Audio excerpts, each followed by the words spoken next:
morning and welcome to another episode of the Veritas Fact Finding Series. And today I have a special guest, Amber Kanwar. Good morning, Amber. Good morning. It's such a pleasure to chat with you. We're back on the ground to speak with industry professionals in an unscripted, candid video format to discover how we can make better investment decisions. If you're watching and you like what you hear, give us a like and follow us at www.veritascorp.com. First, a quick disclaimer. This broadcast is not to be taken as investment advice, and participants and/or employees of the Veritas Group of companies may own securities discussed in this broadcast. And while we love all our guests, and Amber in particular, this session may contain forward-looking statements, investment opinions, and comments that we do not agree with. Now, I'd like to talk to you very quickly about today's podcast. We're stepping back from markets themselves and looking at the lens through which investors experience them. And very specifically, I'm talking about media. My guest today, Amber Kanwar, after nearly 15 years as one of the most recognizable faces on BNN Bloomberg, she stepped away to build something of her own across podcasting, video and market written commentary. We're going to talk about how financial media really works, what it gets wrong, what it gets right, where it's headed, and how investors should actually use it and not be used by it. Amber, I like to always start out with for my guests for them to tell us sort of why do they do what they do, and I think for you that's going to dovetail nicely to tell your story of where you are today. So, why do I do at the very core of it? I get a little thrill every time I find out something that nobody else knows. And I get to be the one to tell people about that.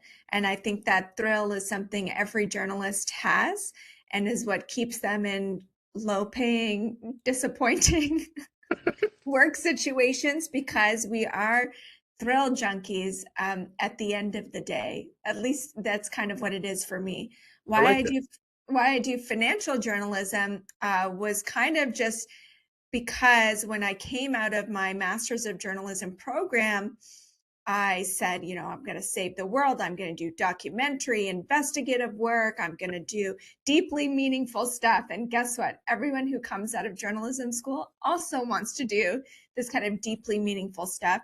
And nobody wants to do business because we're all sort of lefty liberal arts types.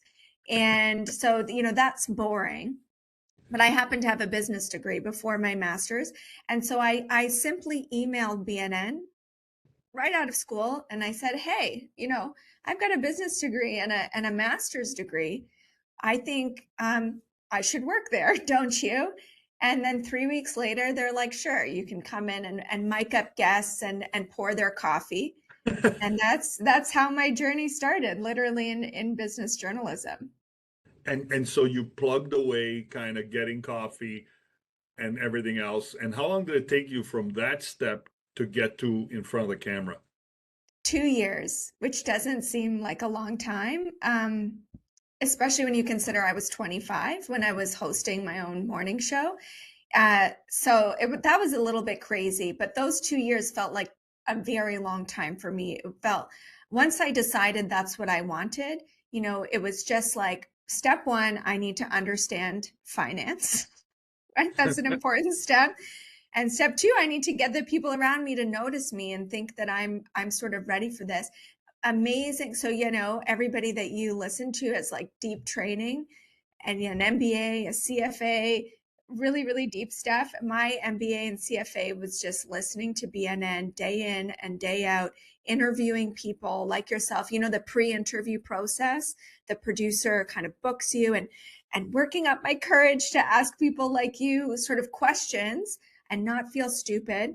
So listening to the channel, and then I had tremendous mentors, right? I when I was coming up, it was Francis Hordelsky, Howard Green, Marty Same, Michael Hainsworth, these tremendous people who, especially Francis, like forget it. This was her like her soft gig, right? Yeah. She worked 30 years in banking and she was so generous with her time and her insights. And it was just me kind of toiling away on the Bloomberg.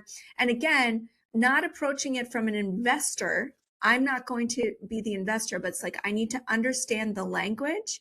And then I need to almost clarified. It's like, what does this really mean? What is the impact? And it was there, just like honing my skills as a communicator.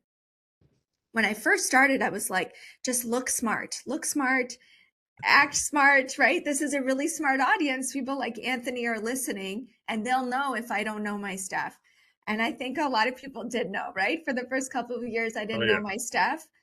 But then eventually I like to think I figured it out, and I'm grateful the audience was patient with me while I did that.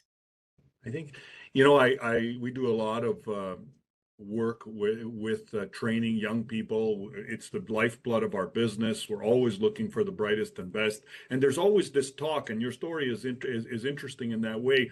You had this 2 years of getting coffee, and booking time. Are you available at 2? Oh, not 2:30. Okay, let me get back to you. Is that okay? Yeah, it's okay. All right, that's good. Right? And you mean you didn't step out of MBA and go right in front of the camera? Like you spent time and then you went to get coffee? Like, Not only that, Anthony, this is kind of a side note, but coming out of my journalism career, I had a very successful exit. I'd actually broke a national story on the fertility industry. So like at the same time that I was pouring coffee for guests, I had a front page story on the Globe and Mail. The only thing I'd ever done in print. And so just to highlight how self-important I felt coming out of J school, I'm like, look at me. My first article in print, it's front page, that was the product of like of work, of seminal work. But yes, it was because I was like, that was quite a grind. I don't know if I can make a career out of it. And this seems like a white space area, but they didn't care. They were like, just this is how you come up. And it was the right way to come up because I learned everything. yeah. And so when I was an anchor, you have a little bit more credibility because you're like, well, actually, I do know what this job entails. So you can I love either it. be gracious or you can push people a little harder because you're like, I actually know what's going on here. So let's fast forward. That was the beginning. Yeah. 15 years of toiling, pushing people. And I know you've done stuff also hosting events, Mm-hmm. and you recently interviewed the Prime Minister. That was really cool, right? That's very Um, cool. Yes. so let's talk about now you stepping out on your own and what drove that, and what are you trying to do now? So, yes, 15 years, I probably could have done that job for the rest of my life. As I said, like, I just loved it so much. I got such a high being up there, interviewing people, landing that moment. And again, not gotcha moments, but it's like, aha, that he's saying something about this sector or she's saying something about this stock. Like, it's like, the antennas go up. So I was very excited and I had a wonderful team. At the same time, it's 15 years. I have 3 children. They're under 8 years old. I want to work, but as my kids are getting older, I see like I need flexibility. And like thing one, if I want to go to like pizza lunch, volunteered pizza lunch, I had to take a whole day off, or I had to get another anchor to cover me just by the nature of the job, right? You have to show up certain hours. There's no flexibility. So that was starting to weigh on our family life. The other thing is, like, I'm sure everybody hears like media's dying. Right. I'm sort of like toxically positive. I don't like bad vibes like that. I also really didn't believe it because I felt like, especially after the pandemic, there's this whole new generation of investors that have been minted, right? It's never been easier to be an investor. Women are investing at rates they've never invested in before. Young people are investing. And it's just such an exciting time. And I'm like stuck in this narrative of like everything's terrible and, linear TV and these social media giants are eating our lunch and whatever. And all of that was true. And my bet was like, I just think this is a distribution problem. I don't think it's a content problem. I think it's a distribution problem. I think people are finding their information on social media first. And for whatever reason, a lot of these legacy media companies decided, okay, we're not going to post on Instagram, we're not going to post on Twitter. They want to cut them off from access. And it's like, I get that, but also like, that's just not how people consume information. I'm tired of swimming against the current. Now with my podcast, I honestly, I don't feel I'm not doing anything revolutionary, right? I'm still doing my interviews. It's still like the exact same stuff in terms of the content that I would do on BNN. I think a little bit looser and more relaxed and more fun. But it's basically the same. And it's just the distribution. People are listening to podcasts. People are on YouTube. They're on Instagram, Twitter. And so I'm just free from all those issues. So let's unpack that. So it's not a content problem, it's a distribution problem, right? Yeah. And so is that because the incentives are wrong? Is that and does that also solve the problem of what the listeners want? Is it because is the are the media channels that exist other than what you're creating and what we're even doing here for that matter, right? Are those broken also? I mean, cable is dying. It's not a BNN thing. You see it on CNBC's ratings. It would shock you to learn that CNBC, for how much proliferation, Yep. yeah, proliferation. Proliferation. Oh How my God, bring up on that. proliferated it is. How proliferated it is. You'd think, like, I think prime time is 300,000 in America. Okay. At 300,000, Fox Business is 400 beating them. million. But even then, they don't even crack a million, right? Unless it's like maybe the president. Um, Bloomberg, for, I love my terminal and they charge a pretty penny for it.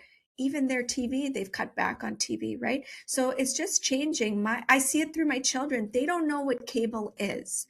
One time our internet went down and I put on the Disney Channel and they're like, put on Bluey. And I said, no, you don't get to choose. And like, it was a nightmare. And I realized, like, oh my God, 5 years of their life, they don't know. I've never turned on cable for them and I didn't even know that, right? So this is kind of a slow burn. And then the people who like are my people, like 70 plus, love those people.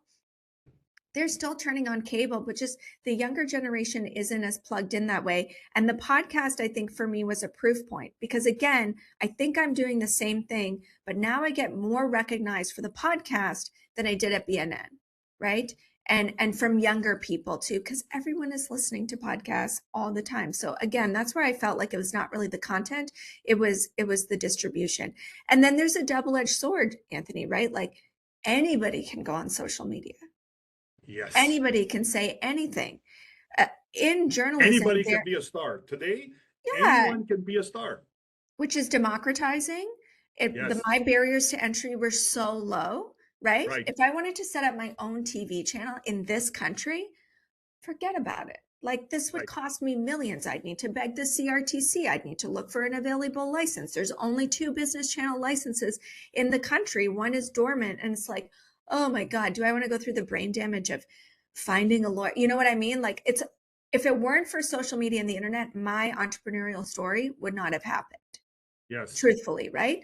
So it's good in that way. But again, that means it's a lower barrier to entry for everybody, which means I don't know if am I watching this video from a person who is getting paid to promote this stock?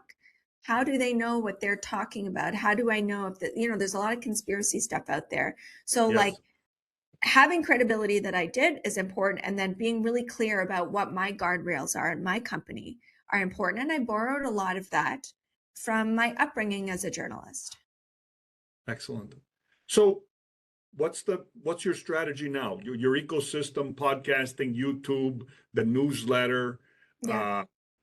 How do you see your brand evolving? What are you trying to create? At the end of the day, like you need to have a mission statement, as you know, as any business leader knows. And our mission statement is get ideas, make money, right? I believe investing changes lives. So I want to help people feel like they're part of a conversation around investing, even if they don't buy any of the strategies. And I don't believe that trading is the way to wealth, right? I like trading, I like investing, but it's for a slice of my portfolio that I can do that with versus like, I'm not putting all my eggs, like I still think ETF, like absolutely, that's a nice, safe way to go for the long term. And I fully believe in that. But I also think that this is just a way to deliver the information in kind of an entertaining, easy to understand format so that you start to feel like you understand the language of business. The language of business is very intimidating. right? You guys out there on the sell side and buy side, you don't really speak a clear language, right? You're full of acronyms and things that could have just easily been said in a sentence, but you don't do it that way. That's great for me because I'd say half my job is just being a translator. Yeah. And I love doing that, taking very complex things and Yeah. making them and making them simple. I want to just give a plug on one comment you said, the language of business. And in your mind, what is the language of business?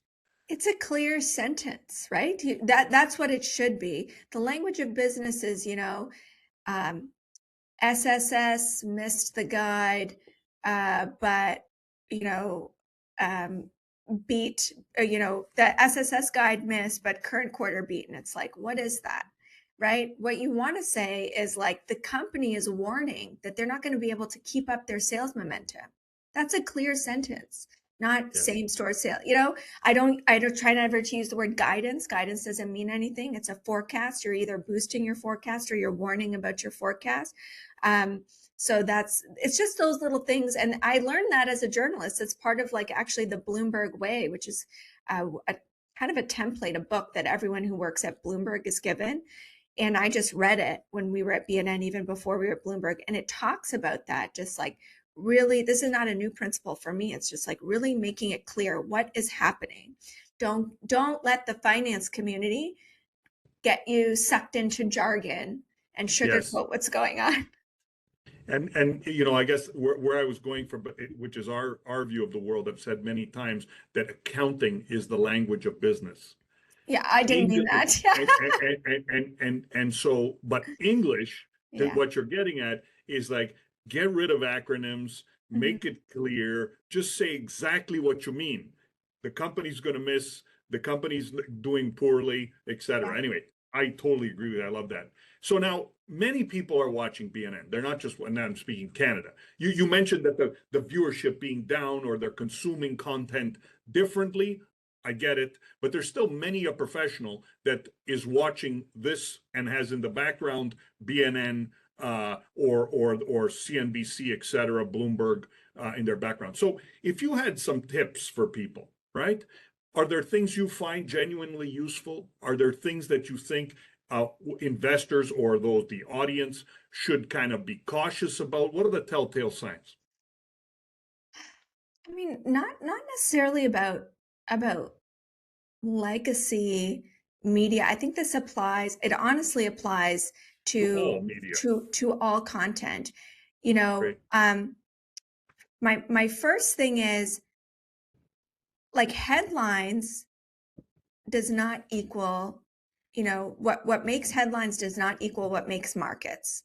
So I'm very aware of the fact that it is my job and it's the media's job to get very excited about headlines and unprecedented things.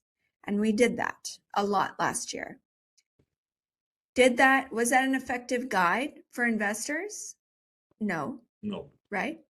And so you can report the news because it absolutely is important and consequential what is happening. Major, as Carney said, it's a whole new world order. So important to understand that.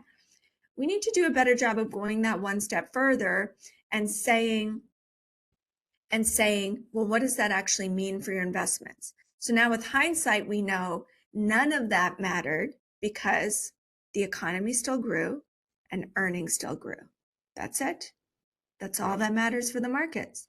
The economy still grew and earnings still grew. Whatever happened with tariffs wasn't as important as spending on infrastructure coming from AI. Just wasn't, right? That's maybe not as sexy of a story as like tariffs. They're going to break everything apart, and it's like 4 steps removed from World War III. Like that's kind of how jacked up we got about this, and it just wasn't an effective guidepost. I've also been covering the market since 2010, which was an interesting starting point, right? Because it's right after the Right financial after the financial, crisis. yeah. And my God, how far are we from the financial crisis? And we still talk about it, right? There's so much psychology to getting that call right, being Kyle Bass, being John Paulson, being Michael Burry, like being on The Big Short. And I just look at the charts and it just didn't serve you. Unless you need to retire in the next year or two, it doesn't serve you. Most people should look at the markets as I'm here for 20, 30, 40 years. I can withstand some of these moves. And in fact, if you just did that, if you didn't sell anything 2008, you're fine. If you didn't sell anything 2020, you're fine, right? Like picking up fraud is a different thing. And I know that's a big Veritas topic, but I'm very wary of those kind of people. And what's shocking, Anthony, is like that is the stuff that rates well. If I wanted to, I would do much better ratings if I talked only about gold, and if I talked about the market collapsing, and if I talked about central banks being these insidious trolls, right? Like central banks have kept us together. They've kept us on the rails. Like that's the truth of it. And you might quibble with it, but like that's the truth of it. They've saved people's lives. The financial crisis ruined people's lives, right? And so you might say, oh, it's artificial and whatever. I think there's a big difference between somebody keeping a job and losing a job. And so if interest rates are lower and that supported the financial system and allowed people to keep jobs, like I think that's okay to cheerlead. So I'm very wary of kind of those bears of star making. But then on the flip side is, and what Veritas is so good at is fraud, right? Don't get so swept up that you're not always looking for fraud, for mistakes, where narratives don't necessarily add up. I think a lot of people are doing good work on AI, but you have to decide, like, is it actually good work? I used to cover a lot of these short stories, right? Yep. And some of these short stories, they unveiled something major, and the story collapsed and nobody ever came back. But then I've watched other short stories where I don't think that they unveiled something major. And if you want, I can talk specifics. Sure. But it catalyzed a crisis. So let's talk Valiant, for example. Sure. Right. I remember when that short report came out from Andrew Left at Citron, who I don't know what he thinks about me, but we've known each other on and off. And frankly, that report, I remember, you would never have even published it, Anthony.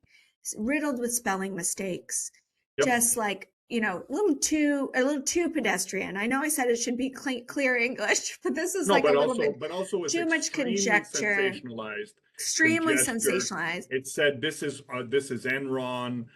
All this yes. stuff. I remember it. It was like 8 we've pages. been writing about Valiant and its problems for 3 years up until that point. Exactly, in a clear kind of analyzed way. But then this comes out, and it wasn't that the report was good. It was that it unearthed, so the key to Valiant's downfall, there were issues about drug pricing, right? Hillary Clinton was talking about that, but that wasn't really it. They had this kind of like backdoor pharmacy called Philidor. Yeah. And the problem is nobody knew anything about it. None of the holders of Valiant knew anything about it. So you're already a little bit worried about Valiant. Then you find out there's this whole other business that they're pushing drugs through that they own, right? So that lends itself to a lot of chicanery. So, in the post-mortem, when I talk to fund managers, you just get a tap on your shoulder and you're like, do you know about Philidor? No, sell. You're probably sitting on a big gain, then sell it. Right. Yeah. And so that's where chaos breeds in the darkness. Like Valiant on purpose chose not to disclose that. Yep. And that created a problem for them. Totally. And so that's an example of like good work, maybe weirdly executed, but like good work by Left kind of unveiled something that in the end was like a roll up and was doing things like jacking up drug prices and was pushing them through a channel that nobody knew about. But I think this brings about the key thing that it has always been said about media generally: what sells? Sex and fear. Yeah. And so I always tell investors, and especially retail investors, but even institutional, sophisticated investors, like. The noise that comes out, the shocking stuff. If I wrote the market's going to double, nobody will read it. If we write there's potential for the market to fall in half, everybody reads it. Yeah. And so maybe we could come up with one or two things from you that over time, what are the telltale signs when you see something on the media of whatever source that makes you that you should say as an audience, you should say, you know what, let's not pay attention to that.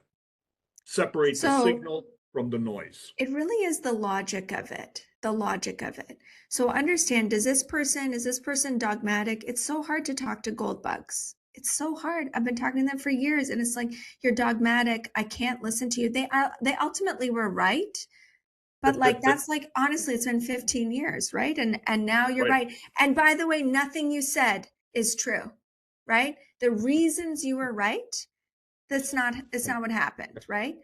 Okay, so you've never been right about the reasons. You can be right about the outcome, but you're never right about the reasons. So that's my number one tell is, was this person right about the reasons, right?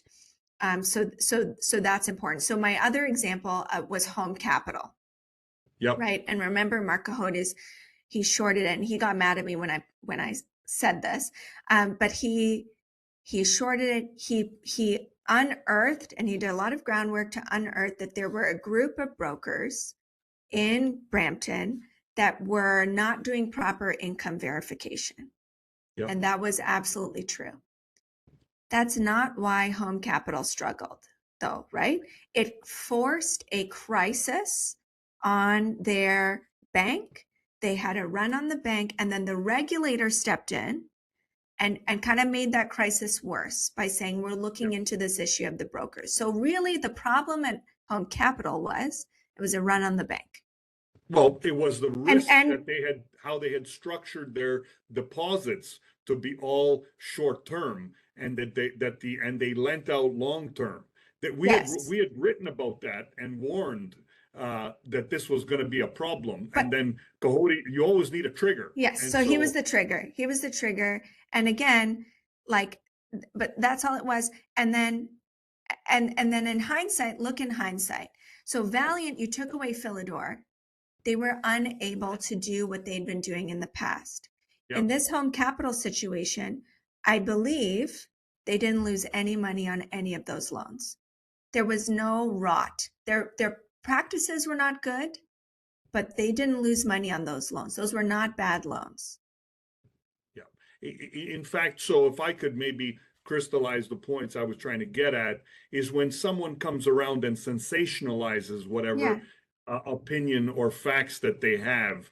And you can take even what happened this year with the tariffs are going to be 100% and 80%, and the stock market falls 20-30%. Well, you have to think about this. Businesses don't change by 30% in a day. Business changes in small percentage points. Yeah. And the stock market can move in a multiple of percentage points. And so if you just take that concept, you can just stay steady and find opportunities when you have this extreme views, right? Yeah, absolutely. I think what it boils down to, and it's hard work, but it's just logic. Does what this person say make logical sense? Don't dismiss a person who says, I think the stock can 10x from here.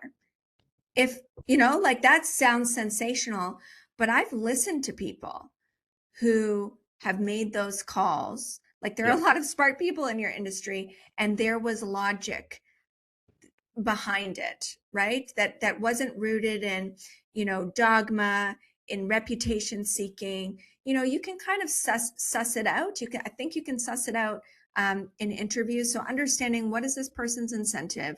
What are they like typically, right? So I don't mind somebody saying buy gold now if 5 years ago, 6 years ago, it was not a big part of their portfolio, right? That tells me they're not always there. It's the same energy bulls, same thing. Like if I would speak to an energy investor, I need to know you can go to zero energy exposure in your fund, right? To really know, to really believe that you think this energy stock can rally, not because your fund is structured such that you have to invest in energy. Thank you. So those kind of things, it's just those kind of things. What are the person's incentives? It's all logic, right? What are the person's incentives, and what is the person's argument? Does it make sense? Love it.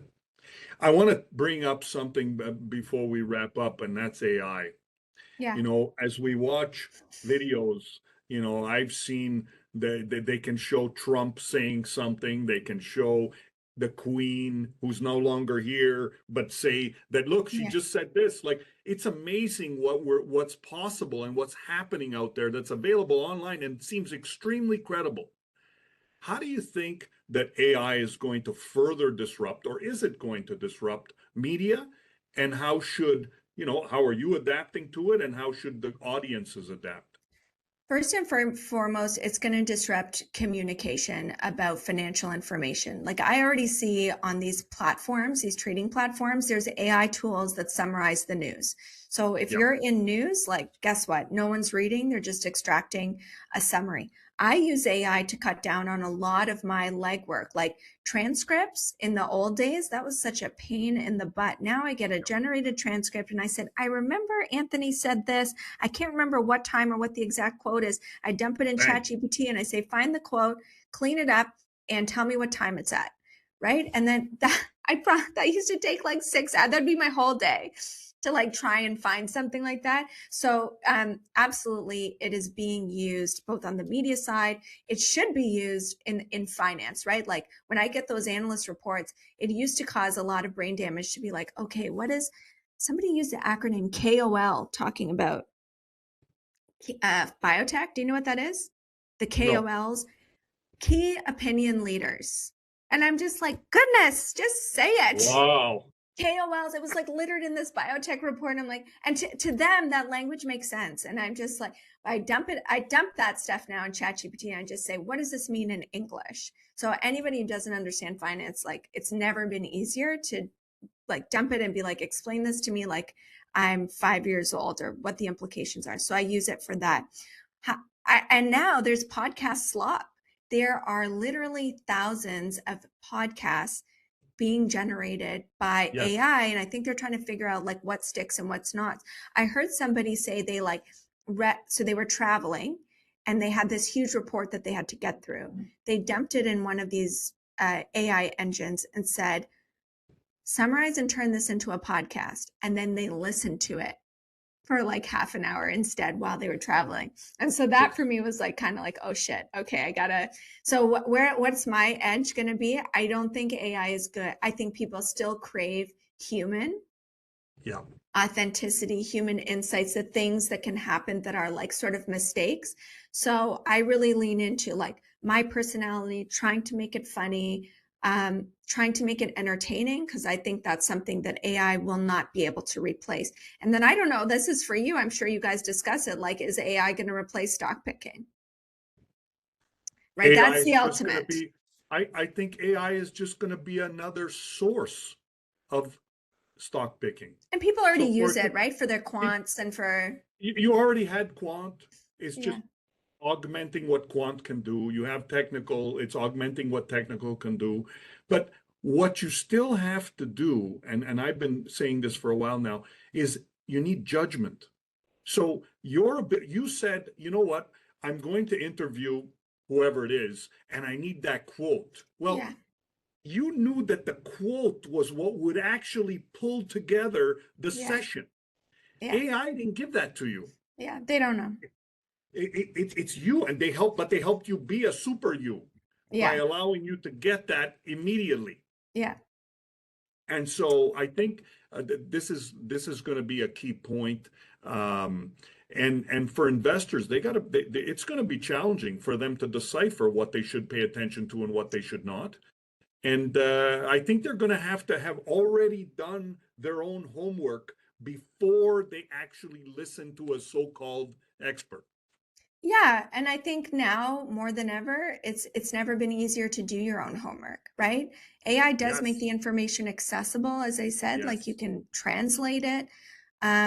It's an it's again a toxic positivity. It's like a really exciting time. Um, Lean into it because I've seen what it looks like. You've seen what it looks like when an industry doesn't lean into it, right? You're not gonna be able to thrive and grow. So you have no choice. Figure out where does AI add to your edge and what is your edge over AI. So let's wrap up. I always like to ask my guests a book you're either reading now, a book that's changed how you think. Let us know.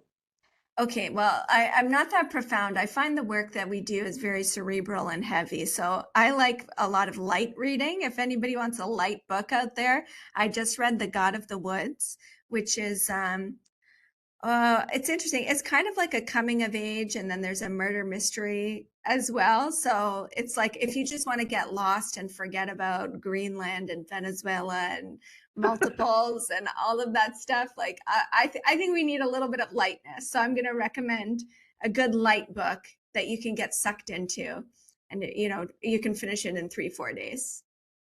Love it. And of course, my favorite meal, breakfast, your favorite breakfast, and a breakfast restaurant advice. Okay. Not I know you love breakfast. What is my favorite breakfast?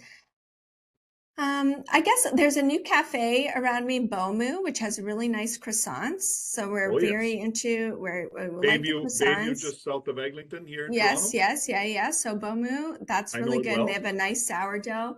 Although my husband will go line up at Emmer for their sourdough if you like a lineup place. And then honestly, the kids really love Cora's, the chain, and I think their sausages are incredible. So I like a nice kind of like salty sausage with a sweet tea. I really like pairing drinks and food. So that would be a nice breakfast for me. Like toast, butter toast, salty sausage, and a nice tea. I love it. Amber, excellent. We don't have a content problem. We have a distribution problem. And you are full of all this toxic Yeah. positivity. It's the Great only way to be. conversation. Stay toxic. Stay toxic. Love it. Amber, good luck with what you're doing. Keep it up, Thank you. and we'll speak soon. Okay, thanks, Anthony. Thank you.